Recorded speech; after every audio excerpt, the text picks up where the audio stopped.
Somewhere in the Atlantic right now, a cargo ship is dropping anchor.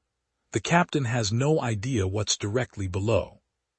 A fiber optic cable, thin as a garden hose, carrying 25% of all data flowing between North America and Europe. If that anchor snags the cable, it will snap. Data centers will go dark. Stock markets will hesitate. Military communications will strain, and it happens more often than you think. Every 3 days, somewhere in the world, a submarine cable is damaged. Most people assume the internet lives in the cloud. It doesn't. The internet is physical. It runs through oceans on cables so delicate that fishing nets can tear them apart. And the United States, an economic and military superpower, depends on infrastructure it can barely defend. There are 450 submarine cables crisscrossing the world's oceans right now. 99% of all intercontinental data, emails, video calls, financial transactions, military intelligence, travels through these cables, not satellites. The cables are laid on the seafloor, vulnerable to every threat the ocean can throw at them. And recently, new threats have emerged, not just accidents, deliberate sabotage. For decades, Americans believed their internet was secure. It wasn't. It still isn't. The first transatlantic telephone cable was laid in 1956. It could carry 36 simultaneous calls. Today, a single modern transatlantic cable can transmit 400 terabits per second. That's the equivalent of transmitting the entire contents of the Library of Congress every second. These cables are the nervous system of global commerce and communication. Damage one, and the consequences ripple across continents. The cable itself is simple engineering. Layers of copper, aluminum, polycarbonate, and steel protect the fiber optic core. The outer sheath is tough enough to survive decades on the seafloor. But it cannot survive an anchor. It cannot survive a trawl net dragging across it. And when it breaks, repair ships take weeks to arrive, locate the damage, haul the cable to the surface, splice it, and lay it back down. In that time, traffic is rerouted through fewer cables, creating congestion and vulnerability. A single cut can cost millions of dollars. Multiple cuts can cripple regions. In 2022, the Baltic Sea saw an unusual spike in cable incidents. Multiple high-capacity cables were damaged within weeks. Investigators found Russian-flagged ships in the area. Swedish and Finnish authorities raised alarms. The exact cause was never officially confirmed, but the message was clear. Submarine cables could be targeted deliberately. This wasn't theoretical anymore. This was a warning. Around the same time, American officials noticed something else.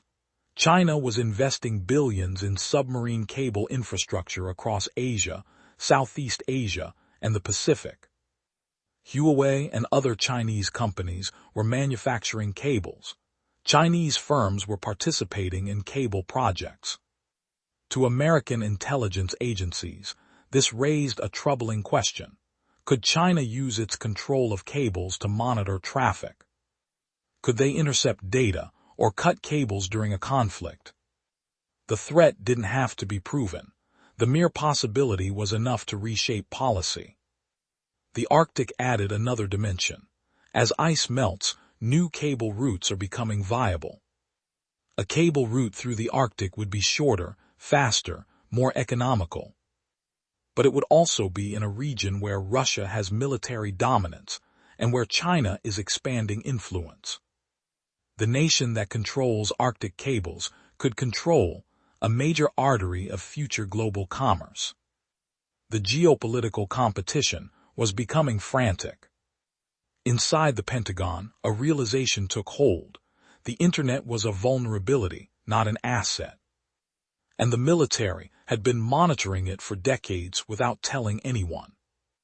During the Cold War, the Navy built a secret underwater surveillance system called SOSUS. The sound surveillance system, Hydrophones planted on the ocean floor could detect submarines thousands of miles away. Operators in control rooms listened to the sounds of the deep. The system worked brilliantly until the Cold War ended and the technology was declassified.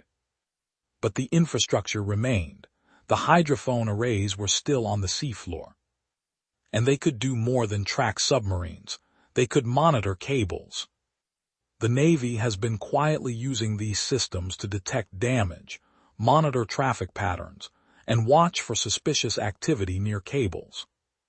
They conduct regular patrols near cable landing stations, the fortified facilities where cables emerge from the ocean and connect to terrestrial networks.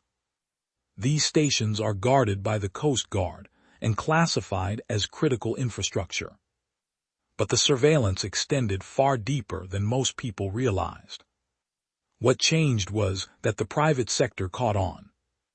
Google, Facebook, Microsoft, and Amazon realized they could not depend entirely on third-party cable operators. These tech giants now invest directly in submarine cables. Google has built or is building multiple cables. Facebook has invested in cables spanning the Atlantic and Asia. Amazon is expanding its own network.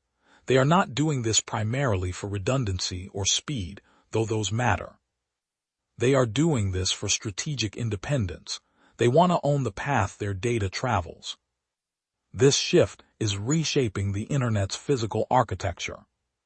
Historically, large telecom companies like AT&T or Orange owned cables and sold capacity to everyone else. Now, the largest data companies are becoming infrastructure owners. They have more capital, more engineering expertise, and more motivation to invest in security than traditional operators do. But they are not military. They cannot defend cables against state actors. So a new partnership has emerged. The U.S. military, intelligence agencies, and tech companies now coordinate on submarine cable security.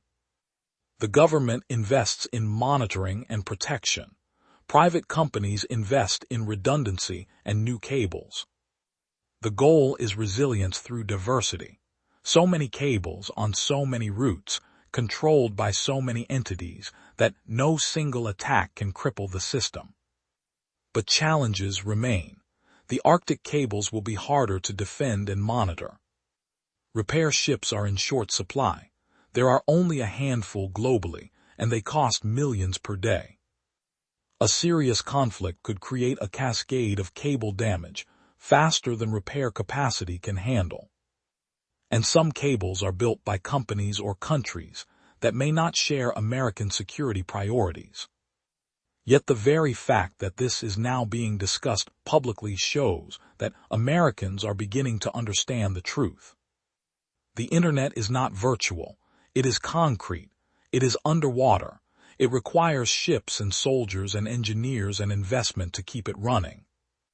Every email sent, every video watched, every financial transaction made, all of it depends on cables that are vulnerable, finite, and at this very moment being monitored by militaries around the world. The next time your internet gets slow, you might wonder, what's wrong? An overloaded server, a bad connection, or is a ship dropping anchor right now, just above a cable you will never see, in an ocean you will never visit, threatening data you cannot afford to lose? The answer is, probably all of the above at some time or another. And the best Americans can do is keep watching, keep investing, and keep preparing for a threat that, until very recently, nobody wanted to admit existed at all. In an ocean you will never visit, threaten data you cannot afford to lose. The answer is probably all of the above, at some time or another. And the best Americans can do is keep watching, keep investing, and keep preparing for a threat that, until very recently, nobody wanted to admit existed at all.